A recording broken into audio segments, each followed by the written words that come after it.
Hundreds and hundreds of these blue pinwheels can be seen while driving down Ajo Way.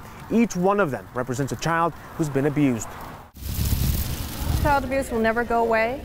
We're always learning about how to identify those children. Grace Kelly works with the Southern Arizona Children's Advocacy Center. She says over the last 10 years, there's been about a 5% yearly increase in child abuse cases. Probably not because child abuse is more prevalent, but probably because the community is aware of child abuse and therefore reporting child abuse.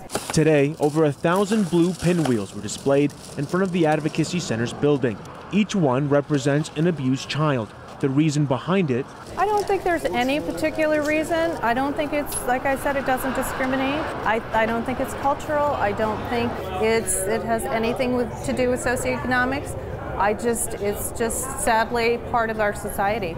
Sheriff Mark Napier also spoke at the event days before a new domestic violence protocol is unveiled by the Pima County Sheriff's Department and several other law enforcement agencies. He says although this protocol focuses more on resources for direct victims of domestic violence, it doesn't mean children aren't also affected. The violence in the home often bleeds over to child abuse, certainly emotional abuse. You know, in an environment where there's domestic violence, there's often emotional abuse and neglect of the children. If you or anyone you know is going through any sort of abuse, authorities encourage you to report it immediately and call 911. Ivan Rodriguez, KGUN 9, on your side.